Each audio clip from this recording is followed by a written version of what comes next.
Hey guys, it's me, Jai.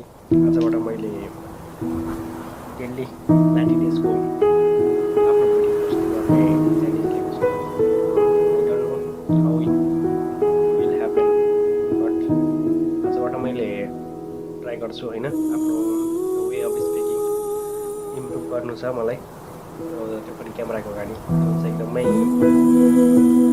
मलाई hesitation त छैन, तर पनि क्यामेरा आउने बित्तिकै मलाई चाहिँ एक्सपर्ट हुन्छु जस्तो लाग्दैन। किनकि क्यामेरा आउने बित्तिकै मेरो के बोल्नु बोल्नु भन्ने हुन्छ।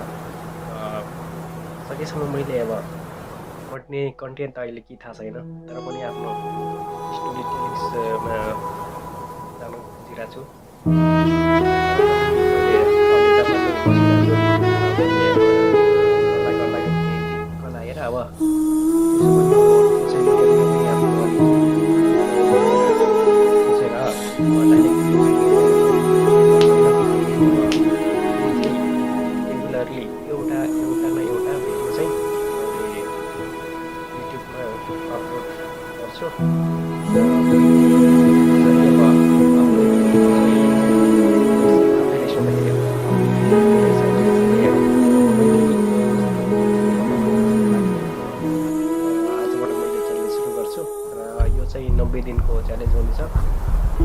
बट यसमा चाहिँ मलाई खासै थाहा छैन अब कसले के गर्छ के होला। र आजबाट चाहिँ मैले युट्युबमै पोस्ट गर्छु र आफै पोस्ट गर्दै जान्छु र यसको आफै हेर्छु अब कतिको इम्प्रुभ गर्न सकिने रहेछ। किनकि सुरुमा बोल्दा त म केही बोल्नै सक्दिनँ जस्तो हुन्छ। तर मैले यहाँ पनि काम गर्दा पनि अब जापानिजमै पनि अब आफ्नो स्पिचहरू दिइरहेको हुन्छु होइन।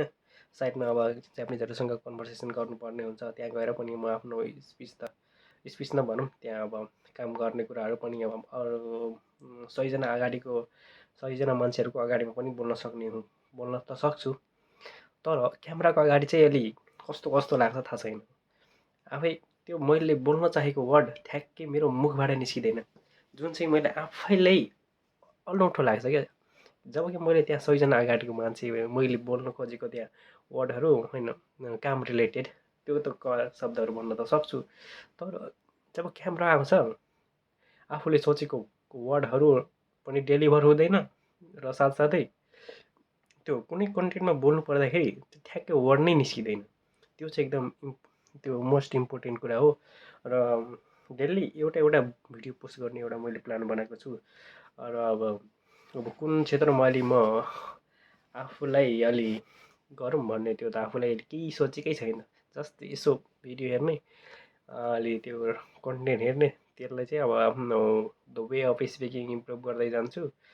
र आजको भिडियोमा त्यति खासै मलाई बोल्न पनि लागेन, तर पनि मैले 5 मिनट चाहिँ यसो बोलौँ, अब के बोलौँ त्यो पनि वर्ड आउँदै बस जस्ट टपिक एउटा ऱ्यान्डम लिऊँ न।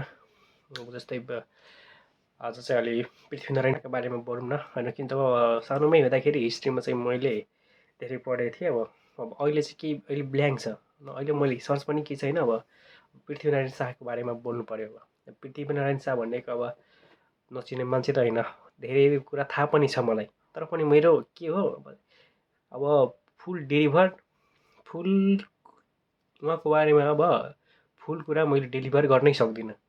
किन सक्दिनँ भन्दाखेरि अब मलाई थाहा छ उहाँ अब मान्छे ठुलै मान्छे हो र मैले डेलिभर पनि गर्न सक्छु। तर पनि यो क्यामेराको अगाडि केही आइरहेको छैन। अब कुनै कुनै टपिक लिऊँ न, अब कसैको बारेमा लिऊँ न, कुनै तर जब क्यामेरा आउँछ तब मैले बोल्नै सक्दिनँ, आफूले चाहेको कुरा पनि डेलिभरै गर्न सक्दिनँ। यो चाहिँ अहिले बिगिनर भएर पनि हो कि अब लास्टसम्म अब पछि यस्तै इम्प्रुभ गर्दै जायो भने आफूलाई राम्रो पनि ठान्छु। लेट्स सी कतिसम्म जान्छ थाहा छैन, तर डे बाई डे एउटा भिडियो पोस्ट चाहिँ गर्छु होइन। किनकि मलाई अब फेमस हुनुभन्दा पनि मेरो द वे अफ स्पिकिङ क्यामेराको अगाडि चाहिँ अलि सुधार्नु पर्ने छ, त्यति मात्र हो, अरू केही होइन। अरू लेट्स सी हेर्दै जाउँ के हुन्छ। अब त्यो त अब इम्प्रुभ हुँदै गयो भने अब मात्र हो, नभए त त्यस्तै हो। तर पनि अब 90 डेजको च्यालेन्ज चाहिँ कम्प्लिट चाहिँ गर्छु मैले। हस्, थ्याङ्क यू।